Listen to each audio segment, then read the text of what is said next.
तेव्हा खालापूर टोलनाका सोडल्यानंतर घाटाकडून पुढे मोठ्या प्रमाणात वाहतूक कोंडी कशी झाली त्याचा आढावा आपण आता घेऊया।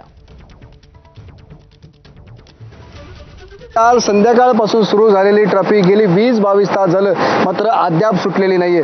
मी सध्या आपण पाहतो की याच एक्सप्रेसवे हायवेला आहे आणि मुंबईवरून पुण्याला जाणाऱ्या मार्गिकेवरती आपण पाहता की भली मोठी आहे ती ट्रॅफिक जाम झालेली आहे। खालापूर टोल नाका सोडल्यानंतर आहे ती ट्रॅफिक लागलेली आहे आणि संपूर्णपणे आहे ती साधारण घाटामध्ये आणि घाटाच्या खाली जवळपास 10 ते 15 किलोमीटर पर्यंतची ही आहे ती ट्रॅफिकच्या वाहतुकांच्या रांगा लागलेल्या आहेत। अनेक वेळा आहे ते लोक अडकून पडलेले आहेत। पुण्यावरून मुंबईला येणाऱ्या दिशेवरती जवळपास 10 ते 12 तास आहेत ते लोक अडकलेले होते, तर मुंबईवरून पुण्याला जाणाऱ्या मार्गावरती सुद्धा 5, 6, 7 तास आहेत लोकांना अडकून राहायला लागलेलं आहे। या ठिकाणी ज्या मोठ्या गाड्या होत्या, हेवी व्हेकल होते, त्यांना तर गेली 20-22 तास झाले या ठिकाणी बाजूला थांबवण्यात आलेलं आहे। त्यामुळे आपण पाहतो की संपूर्णपणे घाटामध्ये आहे ती वाहतूक कोंडी झाल्याचं पाहायला मिळत आहे। लोकांना प्रचंड मनस्तापाला सामोरं जावं लागलेलं आहे। अनेक लोकांना इथं खायला मिळालेलं नाही, तर काही लोकांना पाणी सुद्धा या ठिकाणी मिळेनासं झालेलं आहे। काही गाड्या या घाटामध्ये या संपूर्ण वाहतूक कोंडीमुळे आहे ते बंद सुद्धा पडल्याच्या घटना घडलेल्या आहेत। त्यामुळे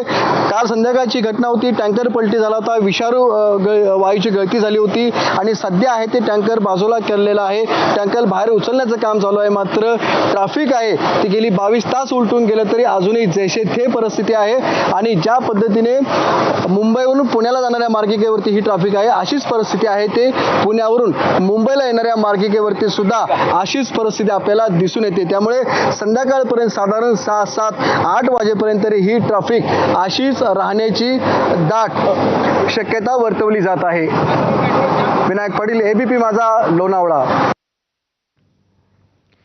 दरम्यान एक्सप्रेसवेवर वाहतूक कोंडीमध्ये जे प्रवासी अडकलेले आहेत ते संतप्त झालेले आहेत।